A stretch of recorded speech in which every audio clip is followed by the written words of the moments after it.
Hello. I say good morning. Nancy across the way there is going to say good afternoon because we're in different time zones, but this is the April 9th edition of Homeschooling Helps. I'm Andrea Schwartz, and that's Nancy Wilk. Hello, good afternoon. Or good morning, depending on how you look at it. Right. So today's topic probably seems like a no-brainer, or why would you even talk about things like phone skills, email, and in-person contact? Do you think that's what people think, that this is sort of a non-discussion, or do you think it's something that is needed? Well, I think that we communicate all the time. We've got so many communication tools. Sometimes it's easy, just to send a photograph. I mean, a picture's worth 1,000 words. What is a GIF? But at the same time, I know that I'm a little bit old, and I have a particular communication style that I'm more comfortable with than others. But I think that there's something to being able to communicate. What is that really? And just because we've got 87 email addresses and 3 devices and everybody's got one, we can find each other on this family planning thing. But we're still, I think I hope that we get to talk about not just those communication, but actually connecting in terms of real communication, not just tweeting and texting. So, Right. You're going to give us that? I hope so, because obviously learning the mechanics of something without understanding the purpose. This really came home to me when my youngest got to the point where she could answer the phone. And we had a book that talked about phone skills. And the funny part is, one time someone called up and said, "Hello, is your mother home?" And she said, "Yes," and hung up. Okay. Well, and I had to say, no. They actually probably wanted to talk to me. They just didn't want to find out if your mom's home. Mm-hmm. But that opened up, and let's talk about phone skills first, a whole myriad of things in terms of the correct way to do it, how to be polite, how to be clear in your communication, and how to listen. But it also had to do with a security component. If a young person answers the phone and somebody says, "Hi, is your mother home?" and the person says yes or no, you've just let somebody else know that you're by yourself. And it would be nice if we lived in a world that you didn't have to be concerned about that. Now, I'll digress off the phone for a second. How many people just love to tell everybody that they're at the Grand Canyon? And anybody who knows them knows, well, if they're at the Grand Canyon, they're probably not at home. So how much are people telegraphing in an insecure way because they want to be topical or they want to be considered interesting? Yeah. So there needs to be some basic family rules in terms of privacy. Mm-hmm. And the fact that the world doesn't need to know everything that you or your family is doing. Right. That's a really great point. I appreciate that. So, yeah.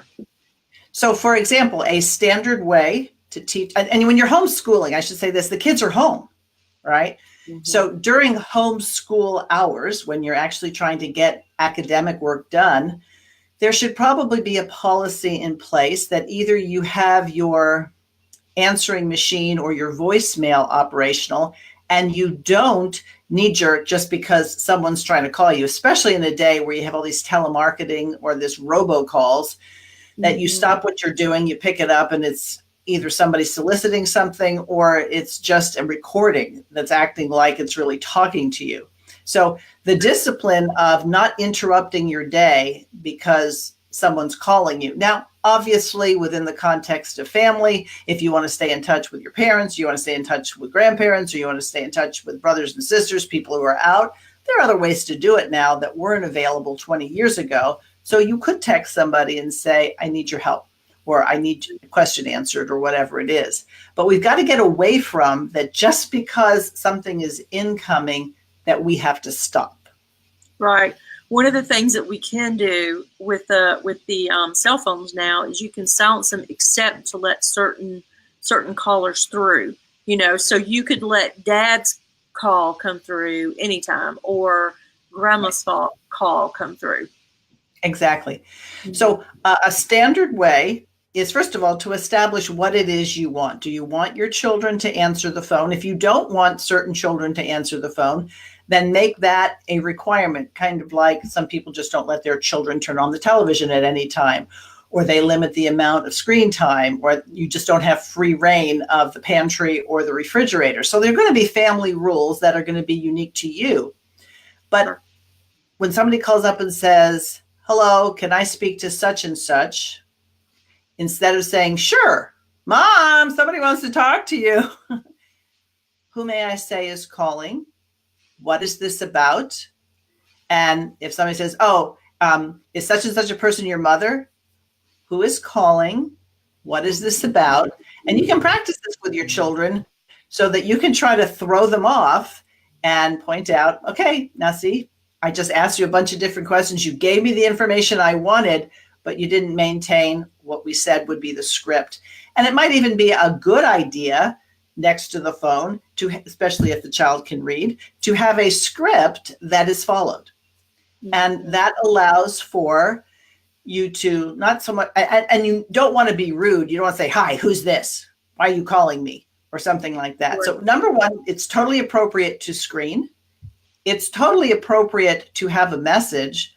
But one of the things that I'd say to families, if you have a message, is if somebody who actually knows you or whatever says, please call me back, and very few of the solicitors say call me back because they're not even calling from the number that appears on your caller ID, make sure you call people back. Otherwise, right. What's the point of having voicemail? Right. So if I call up and say, I really need to talk to you, instead of leaving a whole message, and then I don't hear from somebody for 3 days or 4 days or something like that, that prompts me to have to call back. So this the whole idea of a telephone is like playing tennis. Somebody hits the ball this way. Now somebody hits the ball back. Now, it doesn't mean you always have to hit the ball back. You still have the liberty to do things or not. But if you're going to establish a situation where people are going to be contacting you that you know, at least have the courtesy to call them back. Right. You're speaking in terms primarily of safety and the rules for the family, and those can really be very, very important and significant. It might seem like, we're fine. We don't need to worry about that. But I have 2 incidents in which the children answering the phone were very significant in our life. One time, my daughter answered the phone, and it was a prospective employer calling me for a job. And after my daughter answered the phone, got me to the telephone, he said, he invited me to come and interview, and told me after the interview, after I had the job, that anybody that could teach a child to answer the phone, as well as I had taught my child to answer the phone, could answer his phone any day. It was a job as a receptionist. Another story is we had another little boy in our house. I was nannying him, and he actually answered the phone. It took a message from my husband. I don't know how that happened. I don't know where I was, but he took a message and then wrote it down on the kitchen counter and just left it on the kitchen counter. It was a week before we found it. And this was a man that was offering my husband a promotion, and it was a week before we called him back, and we didn't even know it. So fortunately, or not fortunately, God is providential in all these things. We didn't lose that opportunity, but you never know who's going to be calling. And you want to represent your family well, you want to represent the Lord well, and you want to speak correctly to those people. Right. And since we talk about the family being your first school and your first employment place, things like that, with homeschool, you can incorporate this in. So, for example, don't answer the phone if you're not prepared to take a message. That has something to do with the fact that somebody has to be at least capable of writing something down. Right. Now, answering machines or voicemail will record things. But guess what? You could have had someone come in, check that message if it had been left as a message, and not tell anybody. And so now you don't even know that there's a message, because the way the machine is set up, or voicemail is, once somebody hears it, it doesn't show as an active message. So these are things that not only help your family or hurt your family if it's not done well, but what's to say then by the time someone is older and looking for a way to volunteer, or looking for a way to get some, money when they're, teens and they want to get an extra job, they can say, I have skills in answering the phone, returning messages, etc., because they do. It doesn't have to be that somebody else who's not their family. Your example, which I didn't know about till just now, was that your daughter impressed a prospective employer enough that probably she'd been old enough, he might have said, is she open for a job?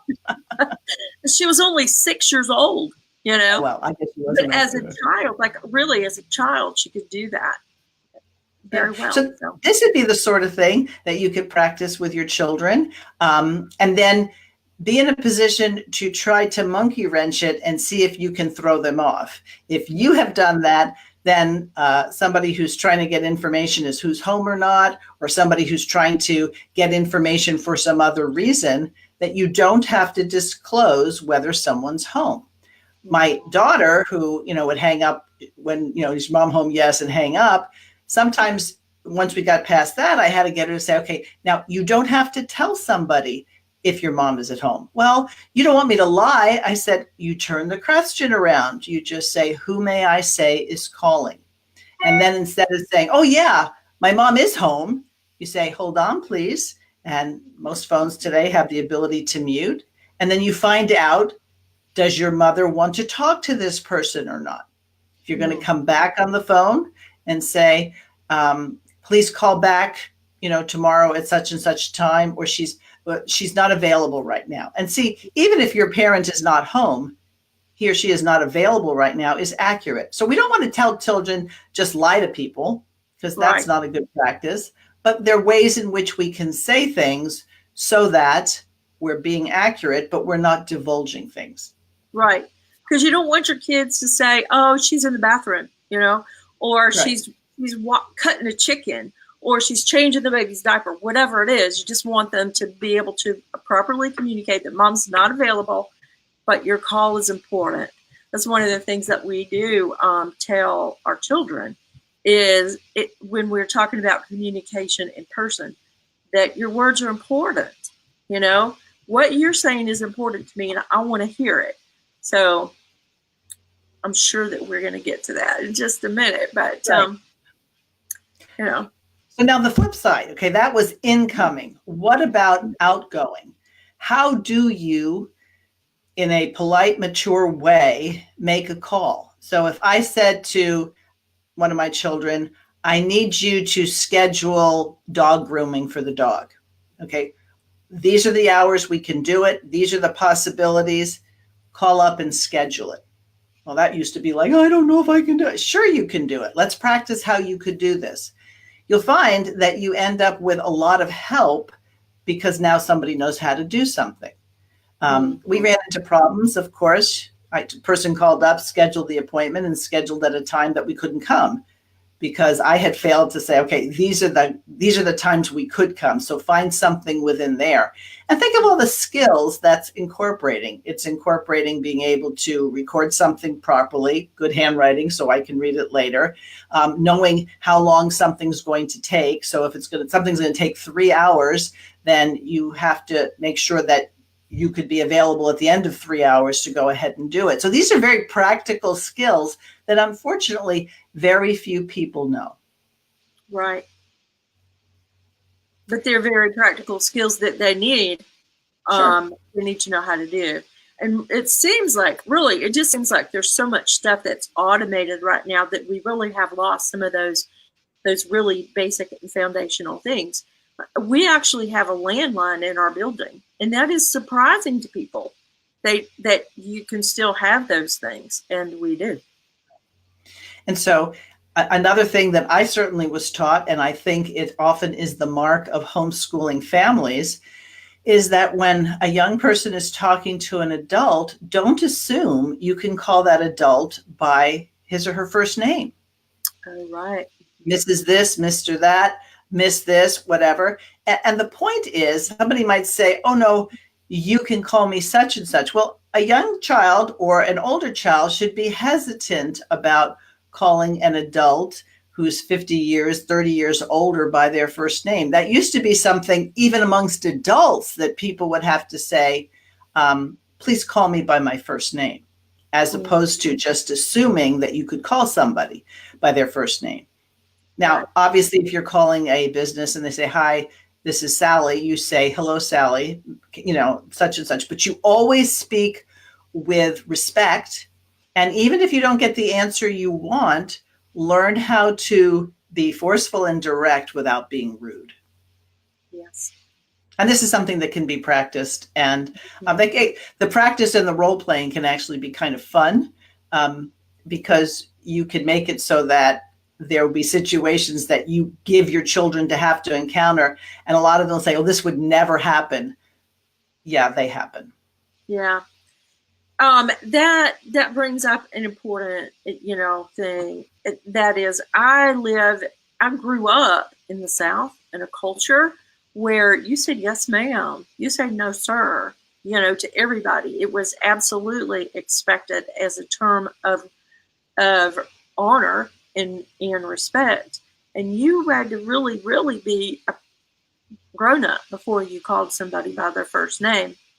Nowadays, that people don't want you to do that necessarily, but I think that it's still valuable to do that and recognizing and honoring appropriately. And where there used to be some things like grandma called everybody honey, that there's just these terms of endearment, that you use for younger, folks in the Southern culture. And, nowadays, if you said, come here, honey, to even the tiny, the little children, somebody would be offended by that. So, learning what is culturally appropriate and honorable and using people's names appropriately, we need to practice that and not get, not get crazy, but we do. We have lost all those proper boundaries. And they're called conventions because that's the way people dealt with each other. Now, I remember that when we started homeschooling and interacting with people, this was not a concept that my husband was familiar with. I had grown up where you did call people Mr. and Mrs., but he hadn't necessarily. So we would meet families and he would look at an 8-year-old and go, hi, and he'd give his first name. And I'd have to say, no, say, my name is Mr. Schwartz. And he goes, no, he can call me this. I said, no, he can't. First of all, his parents don't want him to, so don't put him in an awkward position. And you could always tell when the child was in an awkward position because his mouth would open. It's like, I can't do that because that's not how we've been taught to do it. So I think it's a good convention to reinstate. Obviously, different regions of the country will have different, traditions or different customs, but I never think it's wrong to err on the side of being polite as opposed to erring on the side of being overly casual or familiar when you don't have that kind of relationship. Right. Mm-hmm. So let's jump to email. All right. Now, email isn't quite the same as phone because you're not necessarily in real time talking to people, although with Messenger and all these other things, Skype, there would still be that kind of dynamic where you're talking. But with email, it's really important if you're allowing your children to email and they understand the parameters and who they're allowed to email and who they're not, that you should read what you write before you send it. How many times have you received emails from people who are not children or adults? There's misspelling, extra words, not terribly clear what's being asked. And this is the sort of thing that, especially if by the time your children are old enough to have a job somewhere, if they come in with established skills and they don't have to be taught that, not only are they a better candidate, but they're more likely to be promoted because they demonstrate a competence, which unfortunately a lot of people don't know. Right. Well, that's true in email, and I know that in our culture now with the texting and Facebook and tweeting and all that stuff, you really like people are spelling things like you are, like just a U and just the letter R instead of YOU space ARE, and or doing this the GIF stuff where the guy rolls his eyes on the GIF, and I think, you know what, if that's what you're really thinking, then that's not really conversation. That's not really, it's communicating, but it's not communicating in a way that is honorable and truthful. And I think that we need to remember that whether our conversation is verbal, face to face, over the phone, on a tweet, text, or email, that we are still responsible for those words and that they communicate. Are we communicating honorably in a way that is glorifying God and what we really need to tell that person? Right. And what we want to instill in young people is the idea that being an adolescent or being a teen, first of all, just those categorizations are very modern categorizations. So the idea is to be mature. And the fact that people won't necessarily know how old you are. There are plenty of times where you're dealing with somebody and you assume that they're way older, only to discover that they're 14 or 15 years old, but they have learned these skills. And let's jump now to in-person communication. One of the things that seems to mark homeschooling students, as opposed to your average secular public school student, is that they look adults in the eye. I've been more places with my children and somebody saying, "Excuse me, are you a homeschooling family?" And my thought was, "Oh my goodness, what did my children do?" And I say, "Why do you ask?" "Yes, we are." Well, they looked me in the eye and I figured that they must be homeschoolers. And so learning how, for example, that you meet somebody and you say, "Hello, little Johnny, this is Mrs. Smith." Let's say it's at church or something like that. Johnny should look at Mrs. Smith in the eye and say, "Nice to meet you, Mrs. Smith." Now, what I don't suggest parents do for in-person contact is somebody from, the church congregation comes up and goes, "Hi, Johnny, how are you today?" And Johnny just kind of does deer in the headlights and doesn't say anything. And now mom is saying, "Say hi to Mrs. Smith. Say hi to Mrs. Smith. You must say hi to Mrs. Smith." Johnny doesn't do it. Now Mrs. Smith feels really bad that she even came up and said hello to Johnny, because what wasn't a conflict is now a conflict. So how do you deal with that? What you do is you teach your children, you practice what happens. And then maybe they don't do it right. But when you're by yourself and when you're back home, you talk about the fact that wasn't acceptable how you did that. Now, Mrs. Smith could be a real pain and nobody wants to talk to Mrs. Smith, but she's still a person. She's still made in the image of God, and you treat her with respect. Now, if this happens all the time and your child feels cornered, then you go up to Mrs. Smith and say, "We would rather it be this way." And always frame it that we're trying to teach our children to be respectful and mature, and that they honor their elders. Because you see, where does this all come from? Why should we honor elders? Well, because the fifth commandment talks about honoring your father and your mother, right? Well, not everybody's your father and your mother, but we do recognize age and adulthood as a place to show deference. Doesn't mean you do anything and everything an adult tells you to do, but you're on much safer ground to the degree that you are polite and you're not presuming. If you have somebody, and this could go into in terms of in-person contact, if you have somebody who's weirdly approaching your child or teen and being overly familiar and asking that, then your children have already been schooled on how not to give away too much information, and then also to share with you if they do have unpleasant encounters or they're not sure that they did things the correct way. Because let's face it, everybody makes mistakes. There's plenty of times where I have an interaction, I thought, wow, that wasn't really smart. I should do it differently.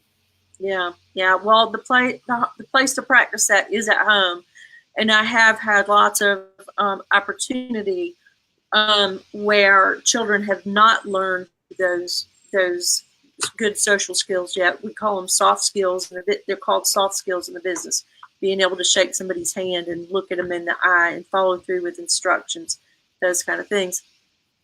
So they do need to learn them at home. But when little Johnny is hiding behind Mama's skirt, instead of saying hello to Mrs. Smith at church, Mom can simply say, "We're working on that," Right. and not let Johnny get away with saying, "Oh, well, he's just shy." Well, no, that was just rude. Right. After after a certain number of tries, that's not shy anymore. That's being rude to Mrs. Smith, and so those are important skills to be able to master. Right. It's funny that you should say about shy. I'm not sure there's any place in the scripture that uses that description. Mm-hmm. I mean, you might be shy, you might be afraid of heights, you might not like to be told what to do. There are plenty of things that we are not, this is not on our top 10 list. But again, this is what you practice with your children so that they're being good witnesses. They're being good ambassadors, not only for homeschooling and, being a Christian young person, but they're representing Jesus Christ if you are a Christian. And so an ambassador, if we look at how we have political ambassadors, they learn how to deal within the culture they are. And this goes back to our children need to understand that the biblical Christian worldview that we're promoting isn't necessarily the status quo when they go out, whether it's church or family gatherings or whatever. So the tendency, of course, is to fall into imitating what sitters do. And that's why it's just as important that our children have these skills and they're framed in a biblical world and life view than just academic skills, because who needs a smart aleck? He might be really smart, but do you really need somebody who can't present well and doesn't regard others? Yeah. Well, we said, one of the things I said a minute ago was that these things need to be practiced at home. And I don't mean that they should just be practiced at home so that you can do it when you get out, but that should be how we treat each other at home. Because I started to say earlier that we instruct our children that their words are important to us. I love you. I want to hear what you have to say. Please look at me when you're talking to me so that you can make sure that I'm hearing you correctly and that I stand there and answer them instead of talking at the kids. We need to recognize that communication, like you said, is like a tennis ball. It goes back and forth, back and forth, back and forth appropriately, And so just like on the tennis court, we wouldn't, the goal when you're keeping score on a tennis court, the goal is to get the ball for your opponent not to be able to hit it back. But we need to practice communicating in a way that they do get to bounce the ball back. So practice this back and forth, looking at each other.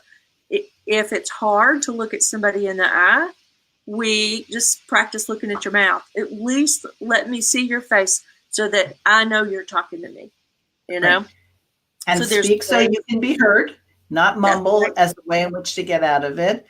And I actually think that the yes, ma'am, no, ma'am, yes, sir, whatever.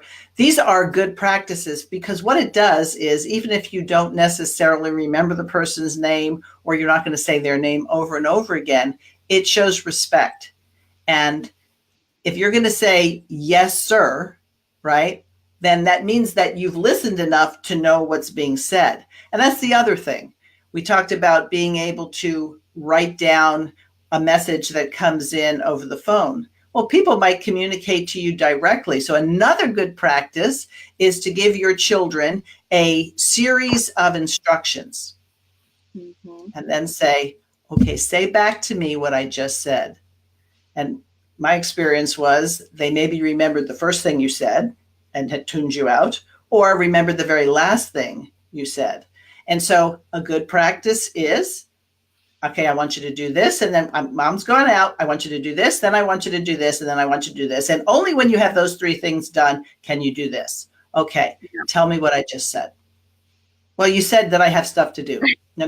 Okay. I'll say it again. You do this, then you do this, and you do this. And only when you have those three things done, can you do this. Right. And maybe we know a little bit better. Trust me, it's worth it so that, number one, they're accountable. And number two, that you don't go beyond what you said. Maybe you forgot to add 3A in there and you come home and you're very upset and you go, no, don't you remember you said to do blah, blah, blah? And you go, right. I should have said that, but I didn't. So you're not at fault.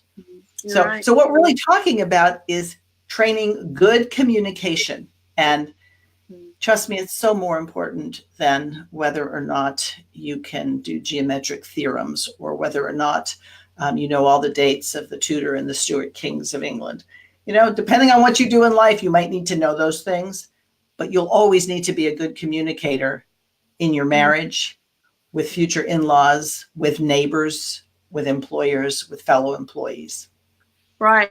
And when we recognize that communication goes back and forth, it's not just waiting to talk, it's listening in between. So that's another important point that you bring up. Bill, who is watching, said, Tim Yarborough, who's somebody we both know, a wise man and elder by anyone's standard, always uses Mr., Mrs., or Ms. when conversing to ensure a respectful dialogue. There are times, even with my husband, although it started off being sort of facetious at points, but to be able to say, Mr. Schwartz, I would like your attention, please, or Mr. Schwartz, what time are you doing whatever? And, you know, that was a custom that people used to do a while back. And we should realize that customs don't just exist out of nowhere. People go, let's have a custom for no good reason. Now, there's a custom, and there's usually a very good reason for it. And I think going back to manners, because we're really talking about manners here, and good manners really is a good way to interact with people, not a show, not a pretend of respect. It's actually respect. Right. All right, friend. Well, you have any closing remarks? It seems like we're getting close to our quitting time. We are. But I always hate to quit. I always can talk longer. So that's true. No, a half hour is what we've allotted. Anyway, I hope it's helpful because this is thinking out of the box, which is what this series is about, giving people ideas on where to spend time that will have a valuable return and add value to your son or daughter's future.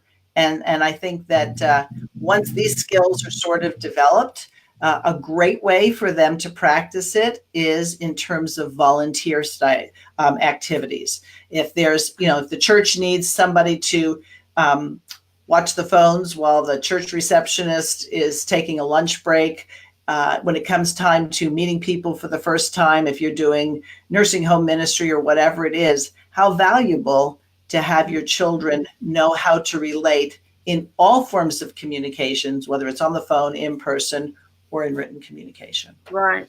They can do something as simple as being a door greeter, at church. Open the door and say, good morning, good morning, good morning. Right, exactly. All right. Well, until next time, we'll have another out-of-the-box consideration. I hope this has been helpful. And you can always leave your comments. We like your comments. And if there are things that you would like us to discuss, just feel free to put it in the comments section. All right. Yes, ma'am. Very good. Next time. Okay. Next time.